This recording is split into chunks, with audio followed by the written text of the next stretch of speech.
Like go now? Yep. Like what? Yep, we're Oh, going right sweet. What's happening, everybody? Welcome to PeakD&D's Saturday morning live stream. We're PeakD&D, and we are stoked to be here to talk about some morning activities, some D&D, and maybe a little bit of life, dragons and life. It's always about ideas. Ooh, Arn is in the chat, which is good. So Sweet. What's up? What's up, we have, Arn? We Dark will. Winter. Is there a prologue? I'm not sure what that means, Dark Winter. We don't really have a prologue. We just have that start stream so we can get our stuff together. But yeah. There's no like, we don't have a published, polished video that we're gonna play for you. There's Not an yet. There's an epiprologue. There is We're always it's an the prologue. Yeah, for one of those that came out in one of our talking Feywatch Our videos, shorts. right? Where we came up with that idea Mm-hmm. because it was sort of an epilogue, prologue Mm-hmm. situation when we were switching out of Into the Fey into Beyond the Feywild, Well, that's what. which are Indeed. our two campaigns that you should check out. Well, that's on- exactly. on- Well, because it is. This is an epilogue to Into the Fae, but it's also a prologue to Nick's story that's going to happen next. The epiprologue. That's- Get your that- prescription yeah. today. That I think that was the auspices under which that term was coined. Exactly. If I'm It was not Beyond the mistaken. Feywild. It's As one of the coining members, that certainly was. but I to be just honest, forgot. I appreciate it. starting out strong, Dark Winter already asked a question, which is great. So What? Yeah, What's man. up? he asked, what deities do we use in our games? Ooh, well, this is becoming very relevant if you're keeping up with Beyond the It actually Feywild. very much is. We have a lot of deity play going on right now. Yeah, Nick, world creator, please field this one. So the Forgotten Realms campaign setting, which is the default 5e setting, is a setting that I am very familiar with, that I've played around with a lot, just in my journey as a player of D&D. So I use those gods a lot, and it's interesting though because every edition of D&D, which I've seen several of now, they pick a different campaign setting and say, all right, this is like the defaults. This is where the player's handbook and stuff takes place. So because of that, I also have a soft spot for the gods of Greyhawk and the world of Greyhawk, because that was the default setting in third ed when I was just really getting started and actually playing tabletop D&D. So I've got a soft spot for those gods, and they have a tendency to get referenced quite often. Yeah. Yeah. So we've Praise- seen in praise our Baylor. campaign, praise Baylor. Baylor's one, Saint Cuthbert, Yeah. Mhm. St. Cuthbert, love a good St. Cuthbert. Ola Damara. The elven deities that when we went to Elf Court were all of I was going to those bring that up. Yeah. Forgotten Yeah. Realms. Yeah, the elven deities are those are like all a thing in the Forgotten Realms campaign setting. The elves have their own pantheon. It doesn't get as much screen time as the human pantheon, but like in all the supplemental material, it's there. Yeah. And it's just that's kind of something I really like doing in my games, is just like finding like little hidden gems, little things that are in supplemental materials or in previous editions even, and just kind of trolling that out. It's like, hey, here's some gods that the elves are down with. If you're interested in elves, here's some of the gods that they have. Just sure. like bringing more stuff in, more lore. I do like my lore. That you do. Lore and data. I enjoy both. That's a Star Trek reference. For those of you keep playing the home game. Yeah, so Tony is a paladin of Helm, so that's Yep. one that was right off the In this bat. game. We had that god. Yeah, that was right off the bat. And then they're not necessarily gods, but some of the archfey that we've encountered through Into the Fey and the Beyond the Feywild. I feel the they're Summer like- Court and the Demigods? Sealy Court, essentially. I mean, I feel like they might not, Oberon might not be able to go toe to toe with Pelor, but they're essentially like the gods of the Fae. Yeah. Yeah, Mechanically speaking, to some extent, I guess. Yeah, I mean, I they're don't know. far outside of our power, and they can create warlocks, right? They can like That's bestow true. other people powers. Yeah. I mean, You just have to be a Oberon- powerful being to do that. Yeah. Like a dragon can be a patron. Yeah. Oberon's running around as a white stag right now. Mm-hmm. So we think. Yeah, very Harry Potter. I hope one day you can get a hammer like a Patronus to come out of your hammer one day. Oh, That'd I like be dope. it. I have to chase it around and feed it the wine first, though. Yeah, That's some high level paladin stuff. I look forward to that quest. Like, okay, capture this stag and force feed it booze. And that kind of sounds like the end of what? Chronicles of Narnia, right? Where they're chasing the white stag around the forest to try to get... God, what did they try to get? It's at the end of Lion, the Witch, and the Wardrobe. Oh man. But I Yeah, forgot, the white stag. Yeah, I forgot what it does when you caught it, but they were chasing one around. It's been ages, man. Yeah, I hear that. And then Illinsworth, you got something going on with Yeah, I got jealous, man. gods? Well, yeah, episode 61, you kind of became a patron, if you will, but also with the runners, right? Is that dabble in gods, Well, deities? no, like that was just kind of something fun that I wanted to do that Nick is down with the world building. And so like they weren't necessarily they are not necessarily gods by any means. They're just like two dudes who are become like folk heroes of legend. Gotcha. Amongst the like halfling community. And so like the way that I wanted to tackle that was just like, oh, those were stories that my mom told me when I was growing up. Like, oh, you know, the runners will be there for you if you're good. And, you know, like sort of like those boogeyman spook stories that will get told to kids. And so like Nick was cool enough to acquiesce to that request. Word. Yeah. Yeah, but now I'm down with Shar too, which also I Yeah. feel like makes sense. Yeah, it does. From You like know, a thieving standpoint. Although it's funny because I mean I do remember like leaving that session with you guys, and I mean, you know, we say it a lot, right? The dice tell the best stories, and the opportunity in that story arose to be like, oh, do you want this shiny dagger? This dagger looks cool. And you know, everyone else was betrothed to various deities and patrons already. So it was like, okay, let's see where this goes. So that was And- the one that's, if I'm not mistaken, it's been a while, but that was the pedestals, right? And Yes. and Grognak was telling us kind of what it all meant. We were trying to figure it out, but we couldn't figure it out. And then Grognak was like, I'm not the best one to do this. One of you guys need to do it. And then we decided that you were, right? That's how that kind of worked out. Yeah. I mean, I think like mechanically it made the most sense, right? Like, you know, because I'm 100% unoriginal, like, oh, a rogue with a tragic backstory. It that's- turns out. That's what I thought was super interesting, though, too, is that I think what was mentioned was like whoever's experienced the most loss in their life, right? And I was like, well, Gord hadn't really, so it didn't make any sense for me. And Jastian, I don't know, I feel like made a little bit of sense, but not really either, from what I remember.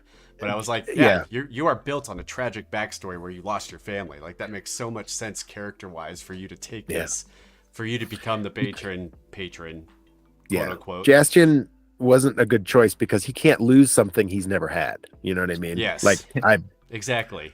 I've always had material goods, but I've never had a family. I've never had friends. You know? Yeah. So it's just like, I don't know, character-wise, mechanical-wise, it just like fit Illinsworth's story. So that's what I really enjoyed about that choice, and am very excited to see how it plays out for the audience to see how it plays out. Yeah. Max, you were saying something interesting to me, or maybe it was in our group text, but about like how it all came down to that one failed roll. Like there was a charisma save or something. So that is, you know, like so often it sort of started you down this journey. Well, maybe you could tell that story, right? That's a fun story to tell, but like ultimately, right? So like meaning gets made in hindsight, right? Yeah. Like how often are we like, oh, I did this for this reason? Like usually it's like, oh no, the breadcrumbs and it connects from here to there, and that makes so much sense. And so, you know, like I wasn't consciously thinking like, oh, I failed that save on that symbol and I got like sucked into Shar world on the holy symbol. Right. And like that's why I'm gonna take this dagger. But in watching and like going back and being able to watch the gameplay sessions. Yeah. It's like, oh, that in a way, like you could tell the story that was the first step towards Making those that choices. choice, yeah. That Yeah. makes sense. Yeah, Dark Winter. So he's just asking Darkness and Light, which is Shar, and who's the other one? Saloon. Right? Saloon. So yeah, we're kind of very directly dealing with Shar, but he's not directly part of the story, if I'm not mistaken. What are you talking about, man? She and I talk all the time. Now you do, but the story at large, I feel like, I don't know. Well, Nick, would you like to field that question? It's kind of seem an to Well, I use- indirect. mean, we could. So essentially, like Char's presence is not directly related to stopping Jastian's very bad father from doing a very bad thing, Right. but it is. I wouldn't go so far as to say it's not important to the story that she's Okay. here, or that you're in her temple right now. Gotcha. There's some very interesting things about the presence of a temple to the goddess Shar that happened to fall on top of this particular elven city. So, I don't know, maybe it ties into some of the motifs, some of the contrasts that I've For been sure. working with. For sure. We're all about that. But yeah, but now we have a Monk of Shar and we have a Rogue of Shar. And the Rogue of Shar is giving up colors for various different things. And I don't know if I'm so much a rogue of Shar, if just like me and Shar are cool now. I don't know. It's casual. We keep it casual. Yeah, you're not like you didn't take a level in Paladin or Cleric or something. No, if there's one thing I learned from Grognak as I continue to, it's that, Shar's down with polyamory, so I don't think we're exclusive. that's fair. Sure. Yeah, that's a fair assessment. And Jastian's I love it when my down jokes with become that canon. for sure. Would you say, Nick? I said I love it when my jokes become canon. There we go. Be careful what you say, man. It's like Of making a course. wish. And Gord is dabbling in polyamory too. What kind So- of game are we running here? Hey man, I a mean- forward and progressive one. To that point, Tony, I think it's super funny. So Dave, who does some of our art, like our fan art that Yeah. has come through, has been a buddy of ours, Dave. And so he was working on the next piece and he was like, okay, he's like, I really kind of want to make Gord like more. He's like, so like what gods is Gord involved with? And I was like, oh, it's funny you say that. And so then I told him like your story and I got a 1-sentence email back that was like, I don't even know where to begin with that. What did you explain to him? Oh, like that you were like a paladin of Helm, and then all of a sudden, like, but through story events, that you also became like somewhat aligned with Oberon, and Yeah. because Dave specifically was drawing, and he's like, okay, what god does like he serve? It's like, it's a bit more complicated. Yeah. I pictured that I have the Helm hand, the hand of Helm, right? Mhm. And then there's like a white stag emblem now in the middle of it. Instead of the eye. You know what I Instead of pictured the eye, was yeah, we'll make I pictured the or hand the of eye Helm with the has antlers. yeah. That's Yeah. what I pictured, like antlers coming off the hand, like Oh, I Like was that's saying your maybe crest. the eye coming off the eye. In the hand. eye, Yeah. eye with antlers. Yeah, That's the kind eye of with- cool. Yeah. So That something sounds like creepy, man. I don't know. Sounds The eye like with some antlers. some beholder shit. Yeah, The exactly. the watcher in the antlers. Yes, I must watch the antlers closely. Yes. always Yeah. the always vigilant antlers. The vigilant one. Indeed. And what and Arn wanted to hear some talk about some monster tactics, Yeah, I if think I'm from the not commu- mistaken. Yeah, from the community tab. Which he is was awesome. Thank you for responding to that community tab. We're new to that Definitely. whole community tab, so Awesome. it's pretty rad. We're dabbling. You may be the first person who has ever responded to that community tab, so Good that's on you, rad. man. That is It's rad. pretty new. I mean, it's pretty new to us too. Yeah. But I mean, not to like YouTube. I think it's been around for a while on YouTube, That's fair. but it's new to us, which is just as good.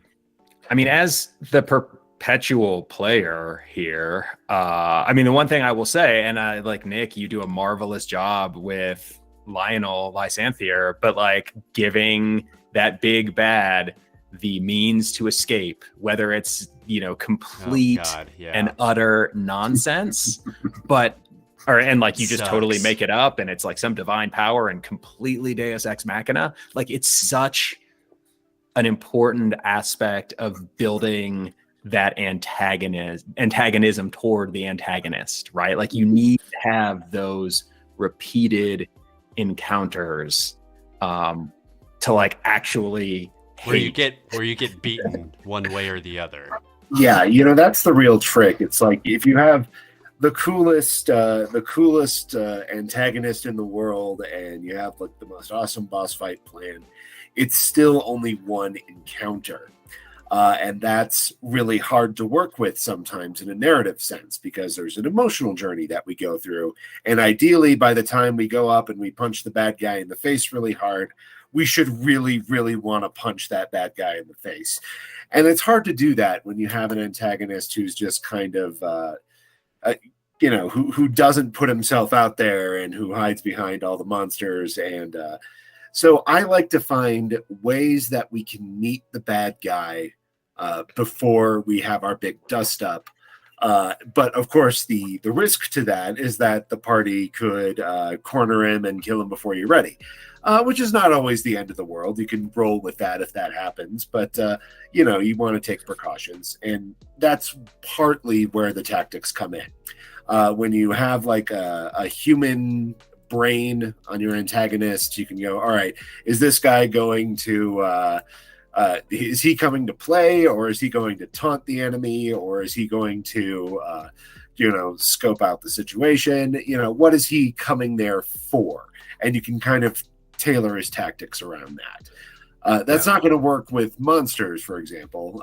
Things that don't have human intelligence are just kind of like, food, get it. What I call the neutral hungry alignment. Just about to say. Yes, neutral hungry. So, obviously, depending on what type of monster you're playing with, what kind of encounter you're planning on having, your tactics will be different accordingly. And fortunately, the stat blocks do a pretty good job of telling you what the monsters are good at, which is something that you can use when you're planning your encounters out. You can see that, oh boy, bugbears really, really hurt when they hit in melee. So these guys are going to try to get close quickly and do as much damage as they can. And a lot of it just comes out of expanding around maps, seeing what their abilities are, thinking, what can I do with those abilities? And that kind of, that's the start of a roadmap for a tactical encounter. I'll also throw in there and piggyback that I know our homie Luke has a video, or possibly it was a live stream, but he was talking about like giving monsters feats and like not necessarily being afraid to do that because like, I mean, yeah, you know what? A bunch of bugbears with spears and sentinel, like have fun. Yeah. And so that's something gnarly. else. Exactly. Like that's something else you can do can't to get like away. up the stakes. I am a big fan of giving monsters some of the tools that players get access to. Oh, 100%. It's something that has to be done carefully because, if your level 2 adventurers run into those bugbears with Sentinel, you're going to have a really rough time. But, yeah. Gonna have a bad time. But there are times when that's appropriate, right? There are times when you want the party to poke its nose into a room and think, well, we're not going back in there. And bugbears with Sentinel would be a way to do that. So, you just got to pick your moments. Do I intend my party to force their way through this, or do I intend them to go around? You can think about that when you're giving these abilities. I think it also helps to keep it fresh as far as like combat for your players when you're designing a game, because we all do it. We've all fought goblins before. Or whatever, pick a random monster. But if there's something different about this group of goblins, like maybe they all have the sharpshooter feat or something, right? If we're talking about feats, or maybe they do ice damage or cold damage with their weapons because they have some magical weapons they found one time. Yeah. I don't know, just something different, because it cuts down on like, and I'm guilty of it too, metagaming, like trying to like I know what this is because I've read the monster manual. I know Yeah. what that monster is based on the description. You don't have to tell me what it is, but it's, I'm Well, not going Jaschi to and be Gord like, and Illinsworth don't. yeah, like my character doesn't. He's never seen that. Like, maybe Yeah. I can ask, hey, have I seen something like this or read something about this? Being a manga, warlock, I I've probably seen weird depictions of things, but you can always ask for the role, I guess. But I like not know in an encounter a lot of the times. And Nick, you do an awesome job of creating monsters, reskinning monsters, so that it keeps it entertaining and fresh for me as a player, because it's it's not difficult to be as lost as your character would be when you don't know what you're fighting. Right. I mean, metagaming bothers me a lot less than it does some other DMs, I guess. Some people really hate it. Yeah. Yeah, but I think there's just always something to be said for variety, for never knowing exactly what you're going to get, even if you happen to recognize the monster that you guys are fighting. So yeah, I love to customize. I love to tweak abilities. Take this out, put this in. The first thing they're going to try is fireball in it. They're really going to regret it because this one has a brown mold in a jar here. Yes. It's immune to fire damage. Okay. Well, in that vein, let's talk about Gorman then, and how you deal with Gorman's ridiculous move. Son of a bitch. Poison resistance. Everything has poison resistance from now on. It's sort of a broken ability. It really is, especially dude. It's gotten us out of so many things. It's It ridiculous. seems eminently fair. I mean, it allows a saving throw. The saving throw doesn't scale all that well. I just keep failing that saving throw at dramatically interesting moments, and it's hilarious. And I love it. It is pretty great. What makes it broken is when the warlock of the Pact of the Chain gets the ability to use it. You can use your DC, the warlock's DC spell rather save than DC. Gorman's DC, So rather than the dragon's. That DC. makes it a 16. So if you roll an 11 or lower, which is on your save, that's unconscious for an hour. Which is a lot more prominent than what is it, 12 for Gorman as is? It's an 11 normally. So it'd be 6. Yeah, so you'd really it goes up by 5 when I get to use my save, which is huge. just crazy. That's crazy Pretty for good. a little tiny dragon to do he does a D4 plus 1 damage, straight up like that. But then he can also that poison gets in the bloodstream, man. Little pseudo dragon, man. He's great. I love him. But it becomes a lot of bookkeeping, like where is he, and then he can only take maybe one hit if he ever gets in the way too much, and the bad guys have sort of learned that that's our tactics, that I know the light, right? The bad guys have learned that that's our tactics, so they go after Gorman now, even though he he can move through other people's squares, but he still provokes attacks of opportunity unless he's dodging. And usually I don't have him dodge because I have him attack, try to poison people.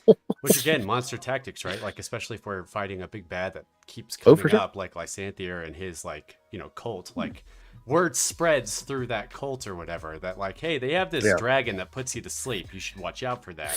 So it just adds to that, giving the monsters the information as it goes forward. Or well, and making them dynamic. I was gonna piggy that back on to having the bad guy get away, right? So in theory, if they've experienced, if someone's there and seen what we do in a fight, it would stand to reason that next time when they come to fight us, they might expect those things and have strategies that they would use. Keep an eye on the blue-haired one. An antagonist that you run into on multiple occasions, right? Because they can learn your moves and you can learn some of their moves too. Hence the stealing of the circlets. Yeah, exactly. It's okay, we're gonna get that freaking circlet off immediately. Exactly. It's what is the cheap nonsense thing you do to get away? I'm gonna try to take that away. He's got nowhere to run. Yep. Yeah. Yeah, just allowing your monsters and your antagonists to learn from combats, though, is another way that your monster tactics can get better and more dynamic for your players. Well, Tony, I know you're a sports ball fan on here. Sports ball. As am I, but like I think a lot about when you talk about, opposing coaches will talk about taking the best player away from, the other team, right? Or like game planning for so and so. And like ice the kicker. Exactly. Well, Also, sure. That's an acute way to do it, but yes. But yeah, just into like using that, like thinking that deeply about the bad guys. And it's like, oh, okay, well, Jastian's going to do this and Gord's going to do this and Illinsworth's going to do that and Gorman's going to put you to sleep. Yeah. And Well, and then even further, like playoffs, like 7-game series, you constantly learn, you constantly see each other, so things change. yeah, Like, the rogue he does more damage on sneak attack now, so he's actually more dangerous than the paladin with the big hammer kind of scenario. You know what I mean? Like sometimes the third time that it comes up, then Yeah. things change.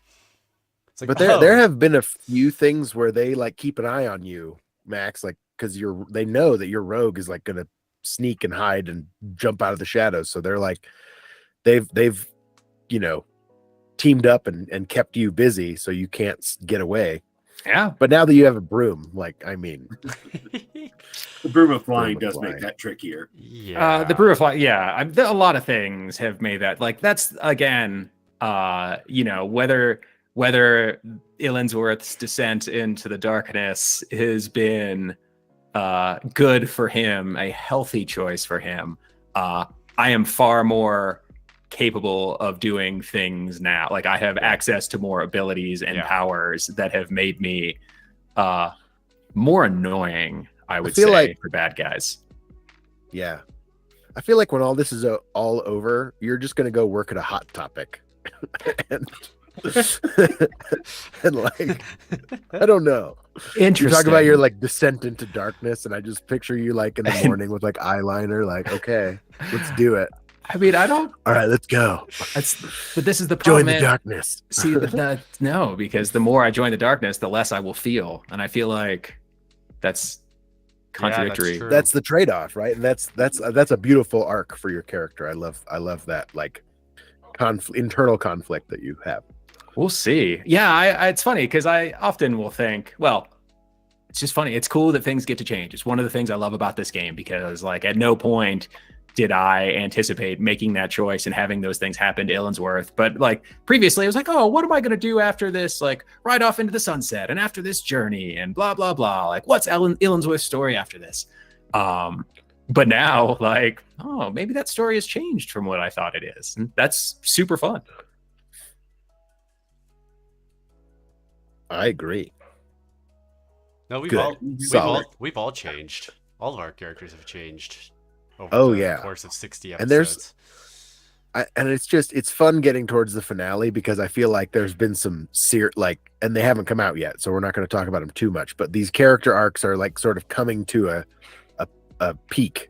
It's a peak D&D. Sorry. So I just really like that. I think it's really cool. There've been some like dynamic changes, some subtle changes since day one, since session 0 that never really, I don't know whatever happened to that, but maybe one day we'll figure out where that audio is or video. Who knows? Or maybe not. We could do a recap I'm trying to session think, of have 0. we talked about that? Have we talked about it before? I can't Probably. remember. I feel like On a maybe we stream, did. we? I feel like like we our did too. first live stream we did talk about the session 0 Yeah. and what We'd have to go sort of back what and check it happened. out, how that all worked out. Because that was a just hilarious scenario in the park. You went blind in the park. Just waving my huge maul around. I know. I was at an HOA meeting. I was just Started about to talking say. birds. I think it's pretty rad that this whole story starts with Jastian at an HOA meeting. Yeah. And me trying to preach Helm and getting blind and knocking the head off of a statue. Yeah. Mhm. You It was committed very- vandalism and then in a Owensworth physical just being like, disorder. these fucking guys. It was very season 2 of season 1 of Simpsons. That was. Remember the statue of the founder of Springfield? Got you. The- Okay, the okay. The head disappears. And Yep. everyone thinks it's Bart. Jebediah. Springfield. No, I got you. Springfield. I got you. I just did it. yeah. Well, Did it. Just I mean- the crazy religious guy preaching Helm, who's blind, who then is like the crazy guy that's like, there's a shadow monster that's attacking us. So it just sounds equally crazy because you know what I mean? Like the guy who says like the most honest things and is always honest all the time is portrayed as the total crap. craziest. Yeah, from the city guard standpoint. It's a little like the That's crazy great. preacher standing out by the highway, just like Right. Great. dancing. yeah, you assume that person's insane. Yeah. I'm curious, Nick, because like on the subject of arcs and character changes, like as much as those choices are ours to make with our character, like those have to be presented to us, right? Like if you play a role in that as well. Do you think at all about that ahead of time? As far as It varies. It varies. Sometimes we've just found them organically as we've gone. But occasionally I do throw some little bits out like that. Like for Shar in particular, I knew that there was going to be, at some point she was going to try and get her hooks in one of the party members. And when that opportunity came, I just went with it, and this is where we ended up with Illinsworth. Illinsworth has found that there's some things about that pitch that he likes. Just curious about that particular choice. Did you think about like how Gord would have taken that, or how Jastian would have taken like the circumstances in which any number of us could have taken that scenario, like the reasons behind? Well, sure. It could have been any of you, and it's just that the nature of that relationship might have looked different. With Illinsworth, it's kind of like it's kind of become a straightforward kind of transactional kind of relationship. It's like provide me with X amount of your color and your emotions, and you will get Y power in exchange. But the purpose of that trap that goes back, Illinsworth, originally to what you were saying, it was to sort of introduce the party to the presence of Shar here. Like to not merely say that this is a holy site dedicated to the goddess of darkness, but that the goddess of darkness is here and is watching. And that is a relationship that could have gone a few different ways. Like if Jastian were aware of that, he might be curious about it. He might want to know what's going on and how You she want some of fits my into blood? all of this. How about some blood? Can I give you Yeah, some blood? Gord might have been like, "Oh man, the spooky darkness woman. Maybe this is not so safe a place here, guys." And then we could have, gone off in that direction and saw what sort of interesting things could have happened from that.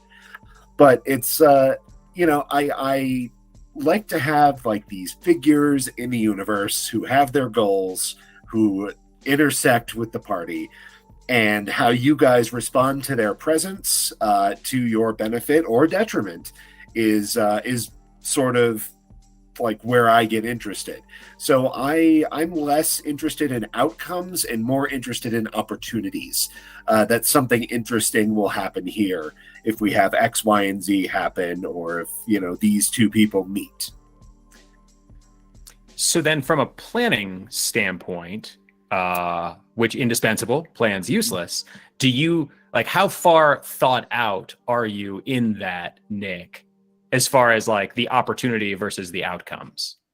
So if I know what they want and what they're prepared to do to get what they want, I have planned for every potential outcome. That's the way I think about it.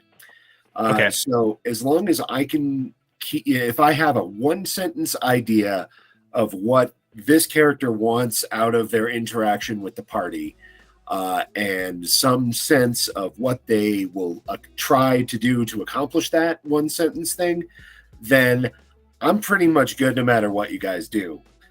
So if I think that there are some major likelihoods, if I think, okay, I know that Illinsworth is going to jump at the chance to get cool darkness powers, then I can plan out what those darkness powers might be. But honestly, I don't spend all that much more time planning for it, because I can plan for 9 different scenarios. Only one scenario will end up actually happening, and it probably won't look like what I planned. So I just don't chase that rabbit too far. If you take it back to, what does this character want? What are they prepared to do to get what they want? And if you know the answer to those 2 questions, then you're ready. You're ready for whatever happens. Don't overplan. Yeah, no, it sounds as though you are very good about having a direction in mind, but not necessarily a destination, and sort of trusting. And almost like an element of like trusting yourself to come up with the specifics when the time is there, if you need to on the fly.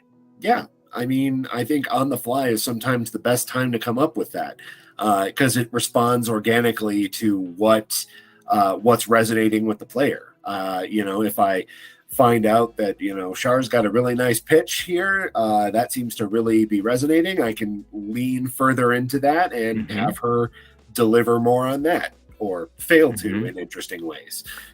What I think is interesting is this is going to unfold a bit more, is like the thought experiment of like, okay, knowing that like we have a bit more knowledge than the viewers, right? We're further ahead, and knowing how things go down in the Thane, or Fane rather, and like had Char and I not become homies, things would have been radically different toward the end. And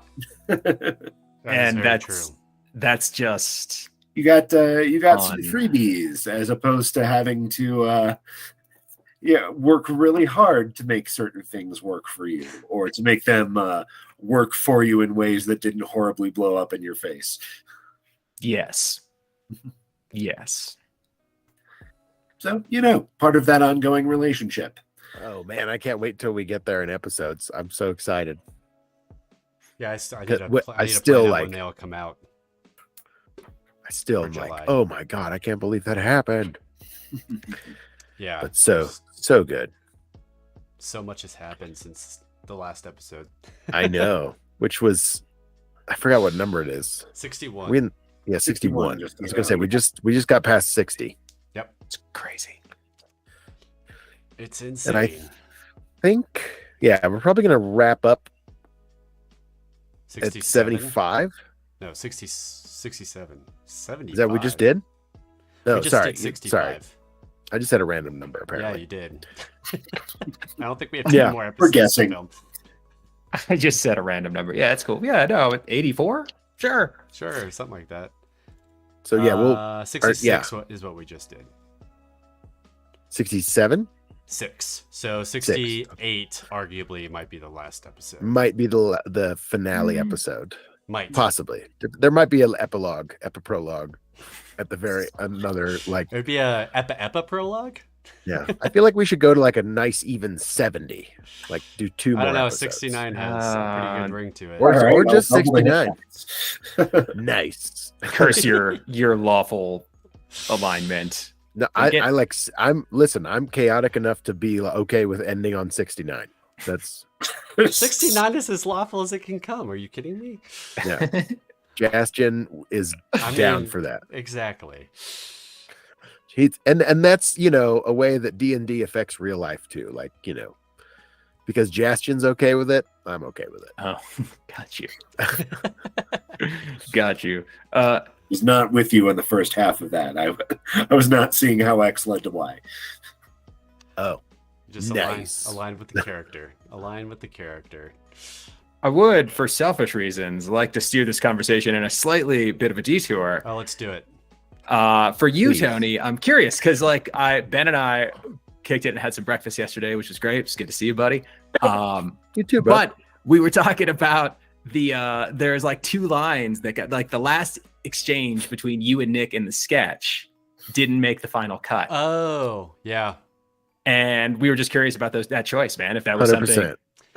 Yeah.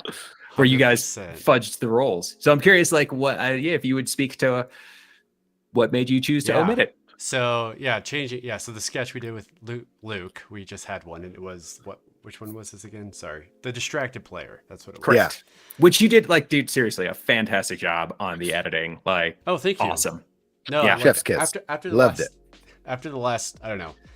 Now that I've done three, has it been 3? Yeah. Yeah. But after the first 2, I kind of have a good workflow of what it all looks like now. So I feel pretty confident about those decisions being made. So, but thank you for acknowledging my editing skills.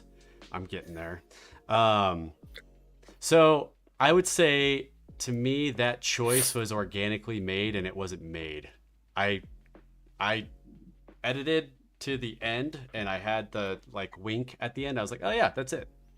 And then I went back and scrubbed through like the raw footage, and was like, oh, there's this epilogue. I'm like, now it just doesn't fit. It just doesn't fit at the end. Like, the ending is Ben being the angel, basically, like that nod to he's also the angel, and he knows that from the table. And it was like, that's just how it ends. I had thought about putting that roll clip before that, but I thought it was a little too clunky. Okay. I don't know why, but it just didn't seem. It just at the once it was edited at the end of the day, I was just like, it just doesn't really, that bit doesn't fit anymore for whatever reason. So at least in the way I saw it and the way it came together, it just didn't fit. My one detriment to that, or I guess the con to that, to me, was that the ending of the second part was very Ben and Max heavy, and it could have been broken up by something else. Luke hardly even made a appearance towards the end there. So that's the only con, that I wish there was a more natural way to break that up, but I just felt like there wasn't really a natural way to break that up, and I just let it be Max and Ben to finish. That's really interesting. Yeah, because I think I wrote that sketch. Max edited it, and the second part. Max, you wrote the first part. I tried to write it with you. You wrote it. True enough. Because I was off on, I don't know. We were doing a video call, writing it on a Google Doc, and I was like, oh my God, apparently. Shit was blowing up. Dealing with work. It was awesome. Like every couple minutes, you were like staring at your phone, bitching about work. It was great. I was so mad that day. And then I was like, I'll write the second half tonight. And I did, in like I don't know, maybe if I was drunk or just really tired or an exhausted stupor, I any kind. And I popped that out. But I remember like wanting to put, because I was like, oh man, this is our sketch on our channel, and I want Luke to be in it, but I don't want to make too much of a commitment for him for a video that, you know, isn't on his channel. It's like extra. I mean, he's willing to do it, but it's just, I don't want to put that extra, like, oh, this is like a whole other sketch you have to film a whole part for. So I tried to limit his appearance, except for the end, which, you know, spoilers, where he shows up as God, and I thought that was funny. But then I remember putting in that little stinger at the end to sort of, that you guys just still sort of hate this player, but more so just so I could give you more lines in the video, for sure. Because I was like, this is really Ben and Max heavy, because we're playing the angel and the player who died. But anyway, so it's just sort of more of a writing versus editing decision, and I agree with you. That was the ending, like, you know, the wink at the end. The way it played out was like, that was a perfect way to end it. And I was like, yeah, those are extemporaneous lines. We don't need that. I honestly, when I was scrubbing through, I totally forgot that we even filmed that. Me and Nick, that line. I was like, well, it just doesn't naturally fit. So I didn't notice it was missing until my, I don't know, third or fourth time watching it. And I was like, oh yeah, there was a little bit at the end. There's supposed to be a little bit at the end. But also too, like, nothing against the writing or editing process, but that line just also didn't make a lot of sense, because like, they fudged their roles, but at the same time he still came back. So yeah, I don't know, it was odd. It was just an odd timing, and it just didn't really fit towards the end. I was also thinking about it because the angel sees him roll a 2. You know what I mean? Like, oh yeah, in our little fake world of the angel being omnipresent and omniscient, that they can sort of see, and like, why would you fudge, you know, he would know if you were fudging rolls, I think. But I see. Yeah. the logic in the world didn't hold up, so we had to cut it. The angel would have known that they were fudging rolls, but Nick and Tony knowing there was an angel is a different story. Yeah, fair enough. That's Right? also true. Because like I granted, as a distracted player, I was surprised to realize there was D&D Purgatory. Yeah. Yes. But yes. there I was. Maybe they read the fine print in the player's handbook. Oh, daggers. But yeah, I There's think a blurb. it came all together. I think moving forward too, we just in general for all of us, we need to be more.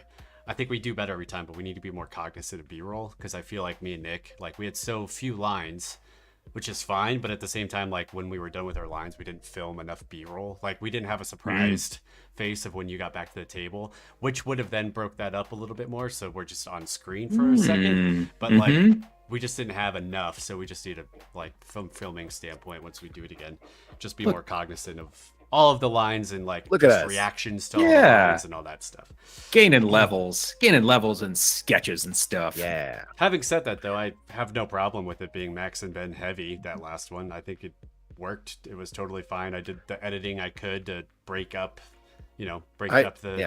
the scenes and stuff like that. So I thought it ended up being okay. I mean, you say that, but you're going to be due up. I mean, we rode Nick Oh, I hard know. I'm next. in May as the rules lawyer. So... If you don't think Jafar Wizard character is coming back at some point, Oh, that's canon now. I don't know. That's just he canon. can literally fly, and he's coming back as a character. He's a character. He's your wizard character. Yes. I can love it. literally fly. And if you think he's not going to say more towards behind you at some point, that's going to happen too. Absolutely. Like more towards behind you. What?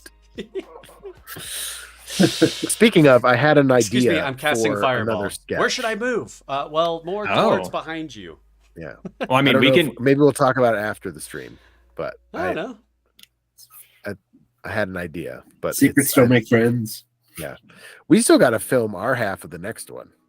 all through. Yeah, no, that's what June has been rough on the PeakD&D contingent. It's been, Like, man, we've had this vacation is apparently. literally the first time we have all been like dispersed and together since May. outside of our group text. Like, yeah. So How are June- you guys? Yeah, since June Yeah, how the 4th. hell are you? Things going well? I haven't seen you all in a month. I know, man. I know. Which is It's been so wild. funny, given like where we stopped our filming and like, because I have been crazy. like We love our cliffhangers. my dear mother, bless her with all of our heart, has become like a huge fan of ours, and so like she will text me every time Love after episodes, and we had like we're going back about like, Nick, how much better you've gotten as you've gotten more used to DMing for film with your cliffhangers. And Good ending spots. Yeah. no, it's awesome to see how it unfolds, and then to like hit this in real life where we're just like, Full stop. We're just like running up the stairs to the final encounter. And that's well, and we're like, okay, we'll see you in a month. Yeah. some of us are running, others Gord, are flying. Gord you're Gord flying, has you're right. kicked in the door. The door is open, and we see what we saw. And we're gonna leave it there Fade to black. for literally a month. I know. It's Memorial Day. Is it more than a month? It's gonna be like July 4th by the next time we month. film. Yeah. Yeah, a month on Monday, technically 4 weeks. Yeah. Oh, and we're doing a sketch next week. We're not doing Yeah. gameplay. Then we got 2 weeks. Well, the 27th, actually, I'm going to a concert, so that's why. That's what I'm saying. Like Oh, the this 4th. week, we're not filming Monday, and then the week after we're doing a sketch. Yeah. The week after that, It's the 11th, then we'll be back to the gameplay. hopefully. But That sketch is gonna be fun though. I like what you Which one? wrote. I What is really it? like that sketch. I Are we feel allowed like to, are we I allowed to say, found a good. We could say what it is, right? We could do whatever the hell we want, man. Yeah, it's about one? murder hobos. Oh, the murder We hobo. Okay, basically that's create That's right. we create a newscast of I'm excited for that part. the too. people reacting to these murder hobos rolling through town. I did actually. There is. So whose cast is Yeah, what? whatever. Oh, I guess we can deal with that We're later. all murder hobos. I mean, every single one of us is a murder hobo of some as kind. players, yeah. And then in the sketch, Nick is the mayor of the city. I Yeah, want a Nick really plays- tall hat for that.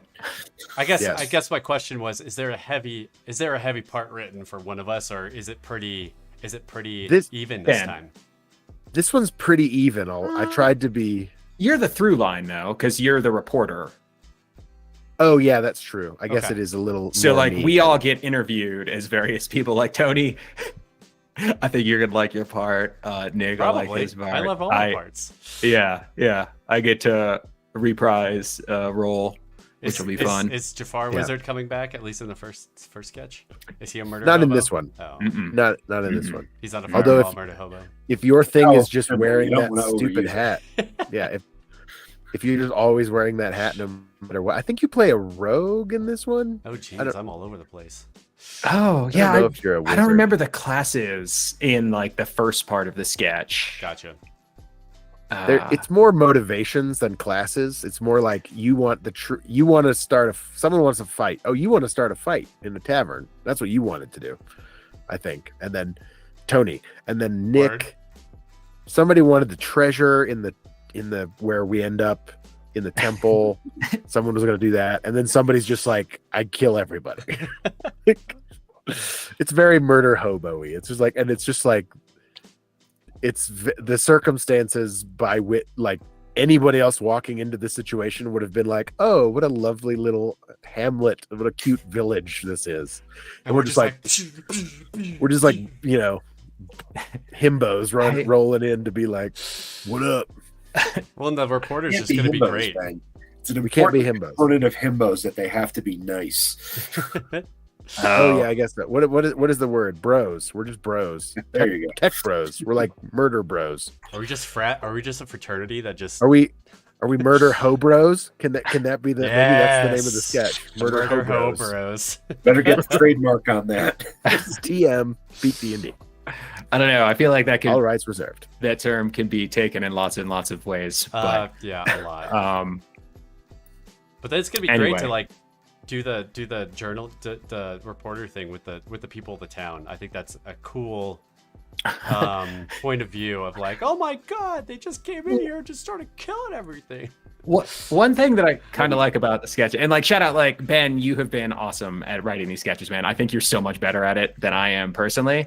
That's not to shoulder you with the responsibility of doing them all, but just to say, like, I think you're really good at it.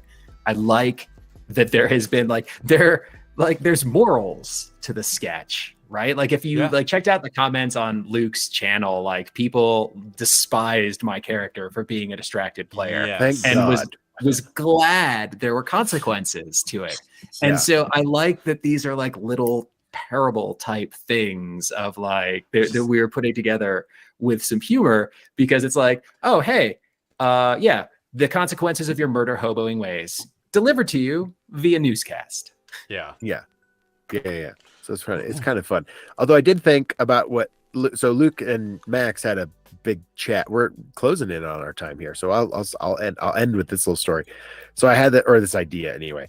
I did have an idea of like re-editing this sketch into like, because we talked about sort of, I started with, so Luke's sketch is usually very much on brand with his sort of player around the table type sketches. Yep. And ours is usually more An add-on. conceptual. Well, and Yeah. an add-on to it that helps, that Yeah. portrays if you it, look, but it's a little more like- abstract. Yeah, like the distracted player was the most like abstract his sketch got, because it was like suddenly it was an iPad and it was just, he was distracted, but it was around the table essentially, which is sort of what Luke's vibe on his channel, but he's trying to change that by collaborating with us, which is super cool.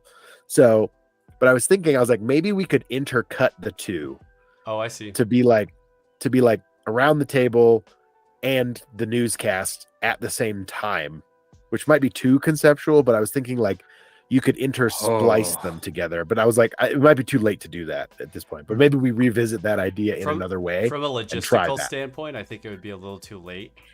Yeah, I'd This hang on to time? that. I'd hang Yeah. on to it. Yeah, Just we can because of certainly filming. do some new stuff, but yeah, let's not try to rewrite a script we already have. I think. Well, I think Yeah. I think the thought is that you wouldn't necessarily rewrite it. It would just be interspliced, right? Yeah, I mean, it would Something just be happens like at the table taking that's out. already written, and then We taking talk it about off what the reporter. happened. Yeah, and then the I mean, reporter jumps in, and it's like, I'm here with the mayor of the town, Yeah. who's blah blah blah blah. like or whatever. my And character we just mentioned killed, the mayor. I don't know, or just like I don't know, stole from the mayor, It and might then be- it's it's- like the mayor of the town's again- like, he just stole from you. What are you thinking? Yeah.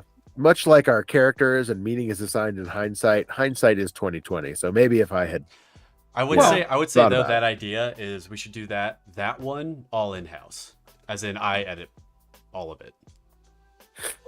I think that would be the best way to go about that. maybe we release a secondary, like a director's cut of the whole thing. I mean, With commentary. Oh, could we do commentary? Ooh. Yes. Um, DVD commentary on or off.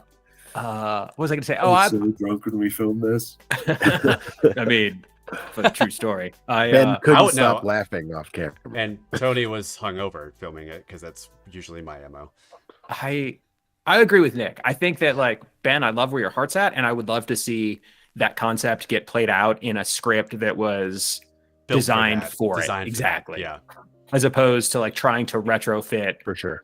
that a script into Yeah. that concept. Listen, man, I'm an actor. I get a note, I take it. Like No, that's great. So now I'm like, I have to adjust our last performance. No. I mean, I think it's just about moving forward, and Down that's the why I'm road, glad. down the Like road. when we- Honestly, when- that idea that we were talking about in the group text could pair well with that concept. what? The one that's all about like the meta, so it's like the characters in the game and the players, and we're zooming in on the Oh. characters, and we're Oh, Oh, you mean our this- first pitch. Yeah, you mean the thing that we tried to do first? well, Yes, yeah, that. but like this now that we actually have logistics behind what this all looks Well, like. now we can Well, probably do it. Yeah. Yeah, and I probably failed to explain it as well as I could have initially. But regardless, no, that's good. I mean, it's a good segue. You know, But that could I be think- intersplit. That could be well for the design of what you're talking about, Ben. Yeah. I That think concept. that would maybe a sketch like that would work. Yeah. Anyway, they're a blast for us to do. So I hope you guys, if you're watching this, you enjoy those sketches because we love doing them. And like they're great. Luke has been such a big help for us since we got started doing this YouTube thing. He's sort of taken us under his wing, which is, again, thank you, Luke, and his whole team have been awesome. And yeah, anyway, but like I hope this can continue because I said to Max, like, you know, literally right before we got this opportunity with Max, I was like, you know what I really want to do is I want to write funny videos for the internet. I just want to like write silly videos, like That's sketches. exactly and what we're stuff. doing now.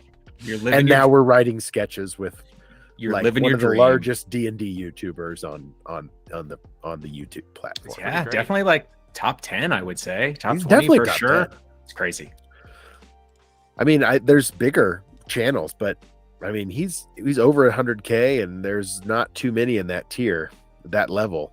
Yeah, That's what, level 17, 16, something like that. that's pretty high up there, Oh man. boy. No, I didn't mean to do that. Uh-oh, things are happening. Things are happening. Don't worry about it. Everything's fine. It's fine. leave? No, it's Are we no, done? No. No, just keep. It's fine. I think my we should God. just end on that. I mean, like we're Yeah. almost at time anyway, and I have no Yeah, idea. Like I don't have the stream pulled up on my computer, so I have no idea. I think Yeah, I it's don't know. wonderful. Who wants to take us out? Should I take us out, or does somebody else want to do it? Ooh, you're gonna take me out? Mhm. Well, you know, I figure I'd wine and dine you before I break the news you're out of the group. Before the TPK? Tony, you know we can't do these live streams without you. Like, I don't know what I'm doing. If I ever wanted to do a live stream, I'd be like, Tony? Ooh. Dude. Before we go out though, real quick, I'd say Nick, you should answer this question on chat. How do I hire T. Barnabas Jones? That's perfect. You'll need to cast Ascending to 101 Wallaby Way in Greyhawk. There you go, Yep. Dale Brady. Thanks for stopping by. But I think Dale we- Brady, thanks for stopping by. No, Yeah. it's rad. Yeah, for sure. I do think That's there one should of the be like, OG crew there. Can we have a front that's my page? father's gaming group. Oh, for real? Oh, Yeah, that's yeah, great. It's a group I cut my teeth with. Hi, Dale. There you go. Crazy. He wants to hire T. Barnabas Jones, so you guys need to connect T. on that. Barnabas Jones. I That's love it. good. Maybe Yeah. maybe we can. There's a what is it? Cameo? Is that the like app where you can like hire famous people to give Yeah. messages? Yeah.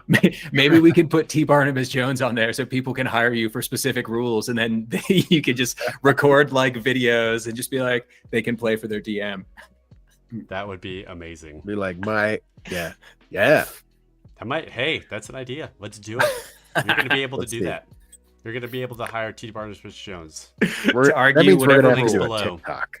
We're gonna have to be on TikTok to do that. No, what? Really? Do we? I don't Or think we just so. do Cameo. I don't know. I think Yeah, you have I to be like Has to be verified TikTok. Cameo. I don't think T. Barnabas Jones would count. Fictional Maybe character. Bullshit. Hold on, rules Fair. lawyer break. Hold up your phone. Like There we go. it's like objection. That would be great. I would love that. Maybe there's a return of T. Barnabas Jones somewhere in a sketch in the future. Probably. I mean, The return of T. Barnabas Jones. The Jafar- revenge the of T. Jafar Barnabas Wizard's Jones. coming back. I really hope the Hillbilly, Max's Hillbilly comes back. Well, we've created a lot of cool characters out of get your I was nothing. about to say, this is not how I was expecting to build our roster of beloved NPCs, but I'll take it. I know, right? That's pretty funny. I mean, that Now we look at, just next campaign one-shot we just need to questers, that's we all just he need does. to we just need to play the ones that we've made in the sketches. We need to bring them to life in a campaign. We'll do that as a bonus game at some point. A Oh, one man. shot. Like if we had the Hillbilly and we had Jafar the Wizard, and Ben, what have you played what have you played in one of these? I don't know that I have one yet. I mean, You could I don't- DM and T. Barnabas Jones. I don't know what's T. Oh. Barnaby's. Oh yeah, and then Ben DMs What's on Barnaby's class? I'm not sure. T. Barnabas Jones.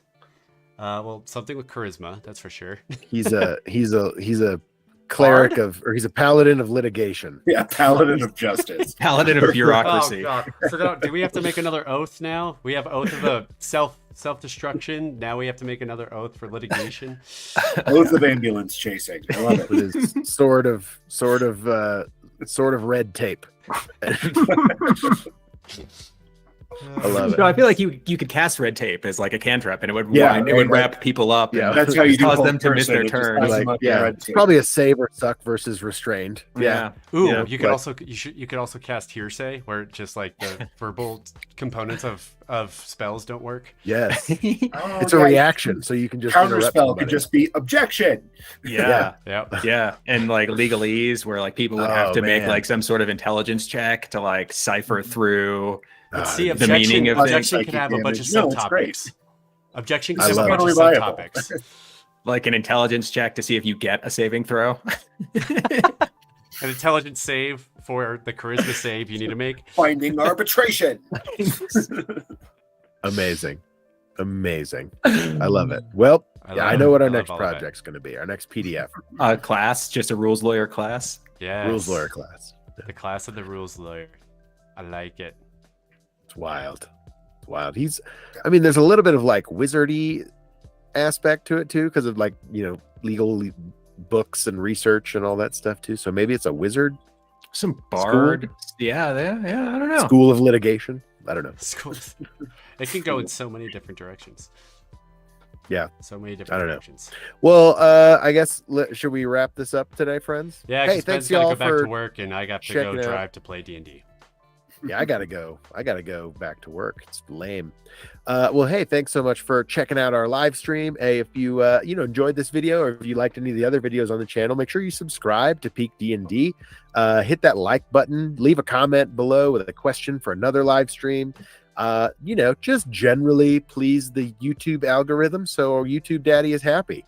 And we're gonna do this again in another couple weeks. So check out the community tab. If you're subscribed, you'll get a notification next time we live stream.